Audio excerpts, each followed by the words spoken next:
Kunaku lwa Arafa Allah subhanahu wa ta'ala kakugulu erisooka kyekimu mu hadithi ya Abi Hurairah radhiyallahu anhu Nabi sallallahu alaihi wasallam yatugamba nti Allah subhanahu wa ta'ala ka kugulu erisooka eritiwa samaa'i dunya nabuuza man yad'uni fastajiba la muntu kyankowoola nziremu kowoola kwe man yasalni fa'utiyahu muntu kyalina kyansaba nkimuwe man yastaghfir li fa'aghfir la muntu ki asaba okumusonyiwa musonyiwe. Kati ebigambo ebyokuka kwa Allah subhanahu wa ta'ala fe ba ahlu sunna wal jamaa abagobera omubaka Muhammad sallallahu alaihi wasallam abagobera Qur'an ne sunna tugamba nti Allah subhanahu wa ta'ala akka oluka oluja mu bwa Allah bwe akka oluka oluja mu kitiibwa kye yenga Allah ekitalina kitiibwa kikifaanana era nga kwe tuzimbira ebigambo ebyo Allah subhanahu wa ta'ala kyatugamba mu Qur'an laysa kamithlihi shay'un Allah subhanahu wa ta'ala talina kimufaanana era laysa kamithli nuzulihi shay Allah subhanahu wa ta'ala okukka kwe kugulu erisooka tewaliwo kukka kwonna kukufaanana era tewaliwo kyetusobola kubeera nti tugeraageranyizaako okukka ku Allah kwakka olw'ensonga nti ye Allah. Era omumanyi ow'obusiraamu ayitibwa Muhammad Salim bin Abdul Wadud yayogera mu kanyiri n'agamba nti omuntu bw'ambuuza Allah kaatya nga mubuuza kaifa huwa Allah subhanahu wa ta'ala afaanana atya olw'ensonga ne bwe tudda ku nsi kuno okutegeera ekintu kyonna engeri gye kikkamu omala kutegeera butya bwe kikola ki bwe kifaanana si bwe kiri bannange bwe bagamba nti ebbugumu lisse bwe bagamba nti nazala al matar mu luwarabu enkuba ekola ki eka enkuba tekanga bbugumu bwe bagamba nti Mustafa yasse okuva waggulu paka wa ng'otegeera muti either yakozeseza ddaala oba yakozeseza ki muguwa olw'ensonga nti omaze okutegeera ka bwe bagamba nti ekinyonyi kikoze eki kisse bwebeera kamunye otegeera bulungi ekinyonyi butya bwe kikola ki bwe kikka. Kati eyo example ngiweeredde just ku nsi. Kati ffe imagination yaffe ng'abantu n'obwongo bwaffe tebusobola kutegeera butya Allah subhanahu wa ta'ala bwakka olw'ensonga nti tetumanyi bwakola ki bwafaanana. Ekyo ekitendo kya Allah subhanahu wa ta'ala kyetaagisa iman kukkiriza kukka tegereka bulungi era byemu ku bye tukkiririzaamu yadde nga tetubinkolanga ki tetubirabangako ekyo kye kituyisa abakkiriza alladhina yu'minuna bilghaib wa yuqimuna as-salah tukkiriza ebintu ebiyitibwa alghaib. Alghaib kitegeeza ki ebintu bye tutalabangako bye tutawulirangako n'ebitasobola kusembera mu imagination yaffe mu ndowooza zaffe.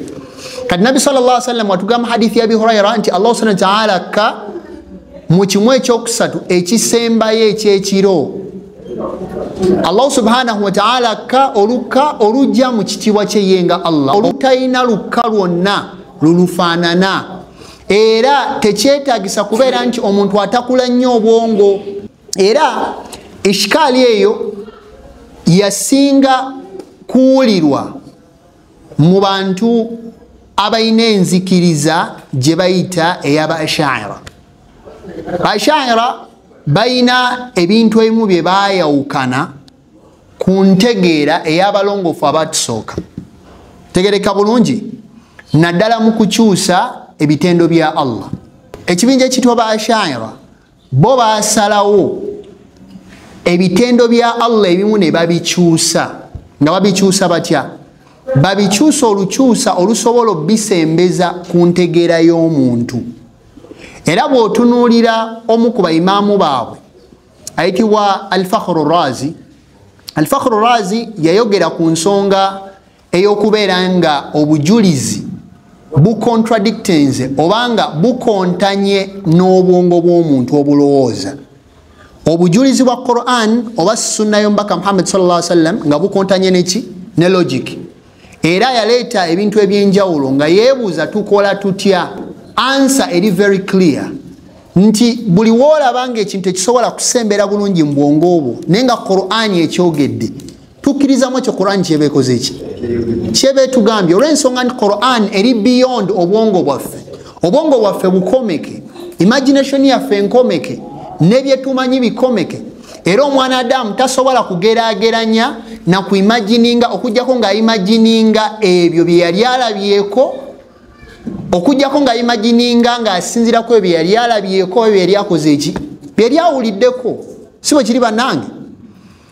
Kakati ye Imam Fakhru Razi yayogera ennyingo nnya nga agezako kubaganya ebirowoozo ku nsonga ey'okubeera nti obwongo bukontanye neki, obwongo bukontanye n'obujulizi, ng'obwongo tebutegedde oba nga tebukwataganye n'ekyo obujulizi kye bwogera. N'agamba ekisookera ddala option esooka kubeera nti tukkiriza obujulizi n'obwongo kye bugamba. Ekyo kiba tekisoboka kuba bibeera bikoze eki bikontanye. Oba ne tuleka obujulizi n'obwongo byombi ne tubireka. N'agamba neyo option eyo tekola ki, tesoboka. N'agamba option ey'okusatu kwe kubeera nti tulonda eky'obwongo, obwongo kye butugambye ne tuleka obujulizi kye butugamba. Tegereka bulungi. Option ey'okuna kulonda bujulizi kye butugamba tuleka obwongo kye butugambye. Ye yayogera ku nnyingo eno gye njogeddeko ey'okusatu. N'agamba nti obwongo kye butugamba kye tutwala ne tuleka obujulizi kye butugamba, wabula obujulizi tubukyusa busobole okumakinga n'ekyo obwongo kye butegedde, which is so wrong. Olw'ensonga nti obwongo bukomeke.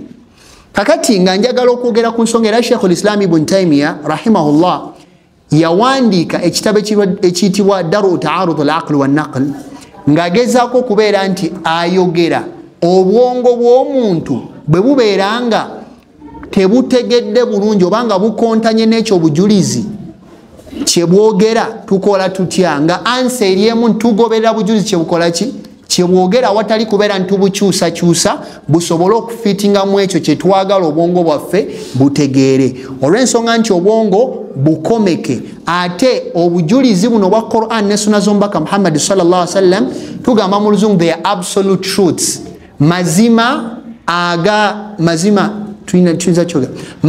ag'enkomeredde, mazima agatakubaganyizwako birowoozo mu mbeera nti bituufu oba si biki, si bituufu. Waman asdaqu min Allahi haditha, ani asinga Allah subhanahu wa ta'ala okwogera amazima.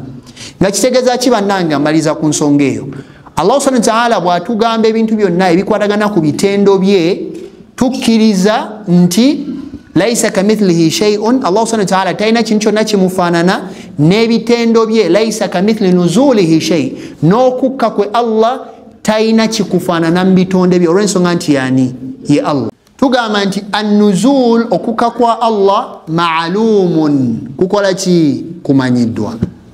Wal kayf, n'engeri gyakkamu, majhulun, tekola ki, temanyiddwa. Wal imanu bihi wajibun, n'okukkiririza mu kukka kwa Allah kwa bwatteeka. Wassualu anhu kufurun, n'okubeera nti obuuliriza ebibuuzo ebisingako awo bubeera buki, bukaafiri, oba oyagala kuyingira bubuze. Mu Busiraamu tukkiriza nti tuyina ansa ezitabuuzibwa, answers that are not questionable, nga Allah bwe yagireka nga tukomaawo. That's the whole point ey'okubeera omukkiriza. Tukkirizamu ebyo tutalabangako. Tegereka bulungi, tuyina answers nga tezibuuzibwa, ne tubeera n'ebibuuzo ebitalina ki, ebitalina ansa. Okolera ejjano omanyi bwefaanana, kitegeeza that question doesn't have an answer, and that's okay. Era tukkiriza nti obwongo bwaffe ng'abantu bunafu nnyo okubeera nti tubwesiga okututwala yonna gye tusuubira okutukola ki, okututwala nti busobola tutegeeza buli kintu kyonna. Tuddayo ku bujulizi obwa Qur'an ne sunna. Era Nabbi sallallahu alaihi wasallam yatugamba nti mbalese ku bintu bibiri we munaamu byekutteko lan tadillu abada, temujja kubula. N'agamba al-Qur'an wa sunna. Era n'ayogera ku baayawukana ku mugendo gwa sunna, abaayawukana ku mugendo gwa Qur'an ne sunna. Nabbi sallallahu alaihi wasallam yaboogerako mu hadith nagamba amma man ya'ish minkum ba'di ababana aberawo oluvanyuma lwange fasayara ikhtilafan kathira mugenda kulaba enjawukana mu bantu nyingi enjawukana mu aqida enjawukana mu bintu ebyenjawulo naye n'atuwa kwe tulina okwesigama n'agamba mbalamira okwekwata kuki ku sunna zange ne sunna z'abakhulafa rashidin n'atwewaza okuzuula mu ddiini ye yalina okubeera entegeera y'omuki ey'omusiraamu era alina okukitegeera nti obwongo bwaffe bunafu okubeera nti tubwesigamako twesigama kuki ku Qur'an naki na sunna tegereka bulungi